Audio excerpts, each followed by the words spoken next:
El comercio presencial está pasando la cuenta a las ventas online del retail, las que registraron una caída de 9,4% en el primer trimestre debido a una alta base de comparación, por supuesto, y también la desaceleración generalizada en el consumo, sobre todo de bienes durables. Vamos a analizar este escenario. Para eso vamos a conversar con el gerente de estudios de la Cámara de Comercio de Santiago, George Lever. George, como siempre, muchas gracias por acompañarnos. Muy buenos días. Encantado, Nicolás. Buenos días. ¿Qué tal? A ver, yo daba dos factores que ustedes estaban describiendo durante el estudio, los datos que entregan de las ventas online del retail, esta caída de más de 9%, una alta base de comparación, el tema inflacionario, el contexto económico, pero aquí también hay un cambio con respecto a la situación sanitaria, que siempre ha estado muy ligada desde hace más de 2 años en términos del consumo, ¿no? Sí, por supuesto. Bueno, el estudio es del área de estudios de la Cámara Nacional de Comercio. Nosotros tenemos nuestras propias estadísticas que hablan de un primer trimestre bastante más parejo en relación al año pasado, pero que evidentemente Ujú. eh, se desacelera en forma ostensible después de haber visto su crecimiento que multiplicaron en algunos casos por varias veces las ventas durante la pandemia. Y por supuesto, en la medida en que se ha ido generando mayor movilidad, han ido retornando los hábitos de compra físico, Ujú. y eso va haciendo que la mezcla, el equilibrio que buscamos los consumidores entre cuánto compramos, qué porcentaje de nuestras compras las hacemos online y qué porcentaje las hacemos físicas, se va alterando, ¿no es cierto?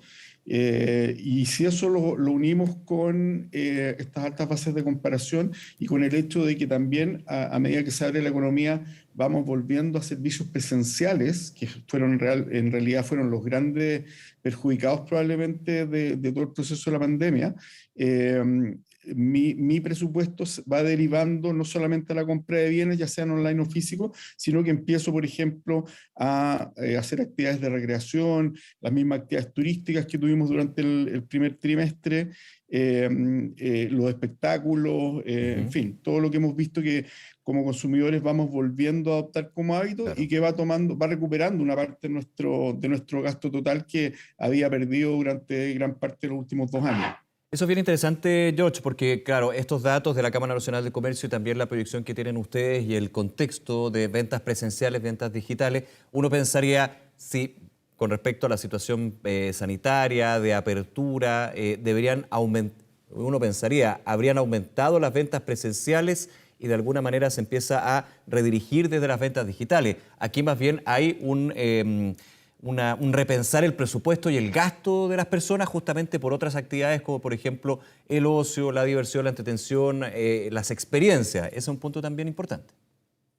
Claro, la experiencia física, o sea, Eso. la vuelta a los conciertos, tal vez los grandes festivales, digamos, que habían estado totalmente fuera de nuestra rutina, ya están volviendo, digamos, hemos tenido ya algunos eventos masivos. Tuvimos el fin de semana pasado de vuelta una maratón, en Ujú. fin, o sea, hemos ido volviendo a la presencialidad. Y durante mucho tiempo, claro, dejamos de hacer actividades presenciales y muchas de ellas, que son estas experiencias que tú comentas, muchas de ellas implican un acto de consumo, ¿no es cierto?, de consumo de servicios en este caso. Entonces, claro, el presupuesto se va redistribuyendo, va volviendo a la normalidad en Eso. realidad, que es lo que tenía que pasar, ¿verdad? Lo mismo pasa con la compra de bienes, ¿no es cierto? Y algo interesante que ocurre durante el primer trimestre es que se mantienen, incluso suben el porcentaje de personas que declara hacer compras por comercio electrónico. Es decir, no es que las personas hayan dejado de comprar por Internet, sino que redistribuyen el gasto, ¿no es cierto? Empiezan además a comprar en otros canales y eso es lo que está pasando, y eso es algo, como decíamos, que de alguna forma tiene que ir volviendo a la normalidad. Eso, así como tuvo un impacto muy al alza en las cifras cuando se cerró el comercio físico, ahora está ocurriendo al revés, ¿no es cierto? En las cifras de comercio electrónico me refiero, ahora se están normalizando y claro, enfrentamos años de crecimiento extraordinario del comercio electrónico, por lo tanto es un escenario al cual hay que estar preparado. Pero y también hay que hacer memoria en este sentido, pensando en este primer trimestre con respecto al primer trimestre del año pasado y el del antepasado. El del año pasado con el antepasado, las cifras en términos de ventas digitales o del comercio online crecieron de una manera impresionante, justamente porque se hacía la comparación con el primer trimestre del 2020 en este caso, donde se empezaban a conocer lo que eran las cuarentenas, y cuarentenas largas. O sea, también ahí hay un tema desde la base de comparación, pero por sobre todo de esta redistribución y vuelta a la normalidad desde lo que es el comercio, como tú dices. Totalmente, sí. Y lo que tenemos ahora que aprender a entender de alguna manera es cómo van a quedar nuestros hábitos de compra y de consumo en general. Y aquí incluyo no solamente al comercio de bienes, sino que de los servicios de los que estábamos hablando recién, cómo van a quedar una vez que vayamos recuperando grados de normalidad. En el primer trimestre, evidentemente, hay una muestra de eso, ¿no es cierto? Hemos tenido un par de episodios de la mano de la intensidad que toman las olas de riesgo sanitario. Hemos ido viendo cómo en situaciones de mayor normalidad, es decir, cuando tenemos más movilidad y cuando tenemos más servicios y comercio abierto, cómo vamos readecuando nuestro hábito, ¿no es cierto? Y lo que vemos es que hemos cambiado bastante en relación a lo que era antes de la pandemia, Ujú. en algunas cosas, ¿no es cierto? En el uso de ciertos canales o en la forma en que consumimos, pero otras cosas evidentemente que se mantienen porque son factores estructurales o culturales respecto de nuestro consumo, ¿verdad? Ujú.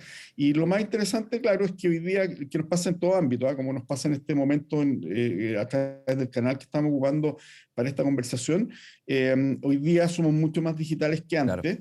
Eh, pero volvemos evidentemente a las relaciones físicas, al contacto, a la experiencia del servicio físico también, ¿no es cierto? Ejemplifiquemos esto, George. Por ejemplo, yo voy a plantear esto y tú me dices si estoy bien o mal, digamos, pero uno pensaría desde el usuario, desde el consumidor, que hay sectores, por supuesto, que uno podría estar ahora más acostumbrado a lo digital. Por ejemplo, las compras al supermercado a través de aplicaciones digitales.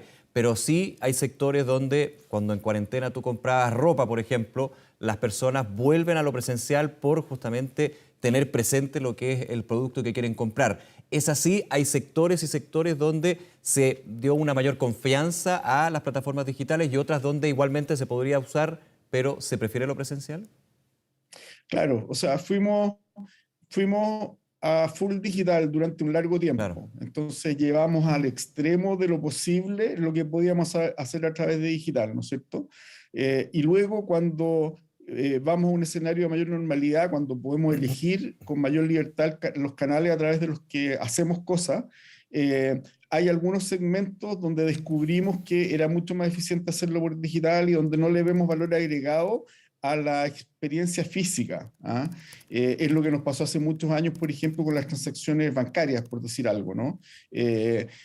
Una vez que descubrimos la transaccionalidad online de la banca, Ujú. le perdimos valor a ir a una sucursal física, ¿verdad? Y acá nos va pasando un poco lo mismo, es decir, en aquellas áreas donde mi consumo lo puedo separar de la experiencia física, donde la experiencia física no me agrega valor, claro, trato de irme a lo digital. ¿Ah? O Claro. sea, muchas reuniones, eso uno lo ve también en la forma en que se realizan, por ejemplo, el tema de las reuniones, ¿no? Muchas reuniones hoy día, la mayoría tal vez, se siguen haciendo en formato digital, pero hay algunas que requieren presencia física, ¿no? Donde el contacto, donde esa como relación social que va asociada al evento, uno lo valora. Y en el consumo pasa lo mismo, ¿no? Cuando yo necesito más información, cuando la experiencia física me entrega mayor valor, por ejemplo, probarme una prenda de vestuario, eh, o elegir de acuerdo, no sé, una característica particular que percibo físicamente un alimento, por ejemplo, claro, en ese tipo de cosas trato de volver a mi apego cultural a la compra física, presencial, ¿verdad? Pero hay otras donde, claro, me puedo desentender del formato físico y abrazar lo digital con mucha más fuerza. ¿Ah? Por lo tanto, tu ejemplo describe perfectamente, digamos, la forma en que estamos volviendo hoy día al mundo del consumo físico. Ahora, voy a sumar un elemento presente, podríamos decir, George, también de este contexto del consumo y tiene que ver con las presiones inflacionarias, con los altos precios, con la situación de una economía que decrece y precios que suben. ¿Cómo también se ha ido reflejando en la cara digital, pero también en la cara presencial del consumo? Hablamos del retail, pero podemos ampliarlo a distintos puntos, por supuesto. Sí, bueno, la inflación, como se ha discutido mucho en estas últimas semanas, ya no estábamos acostumbrados a hablar de los impactos negativos de la inflación, ¿no es cierto? Pero ahora tenemos que volver, digamos, a entender cómo opera y cómo nos perjudica. Y claro, esta inflación que ya va por sobre el 10% en 12 meses, algo a lo que nos estamos habituados, nos resta poder de compra, ¿verdad? El mismo dinero alcanza para comprar menos bienes o servicios y por lo tanto me va a afectar mi demanda de consumo. O sea, es el elemento que hay que agregar a todo este análisis que estamos haciendo. Es decir, además, estoy con una restricción presupuestaria objetiva que tiene que ver con mi poder de compra, ¿no es cierto? Con la misma cantidad de dinero compro menos cosas o servicios. Entonces, claro, pasa a ser un factor determinante en la coyuntura, ¿no es cierto? Uno espera que no sea un factor estructural, sino que como tiene proyectado el Banco Central y los analistas, la inflación vaya cediendo probablemente en un periodo un poco más largo de lo que pensábamos antes, ¿verdad?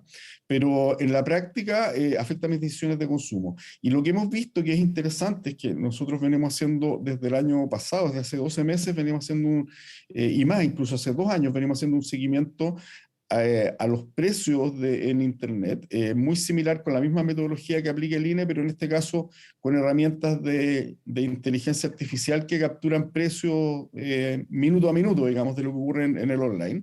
Y lo que hemos visto en los últimos meses es que efectivamente hay un aumento inflacionario en el canal online también, pero que en general tiende a ser en todas las categorías más bajo que lo que ocurre en el comercio físico.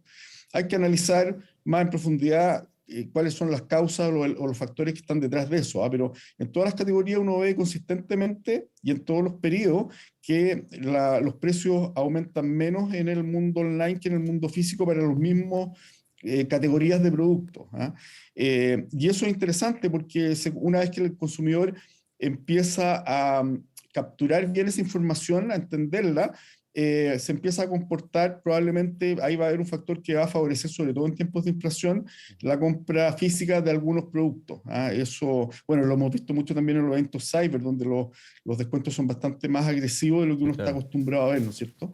Así que yo creo que ahí también hay un factor que hay que sumar a este análisis y que va a definir decisiones o comportamientos de compra también.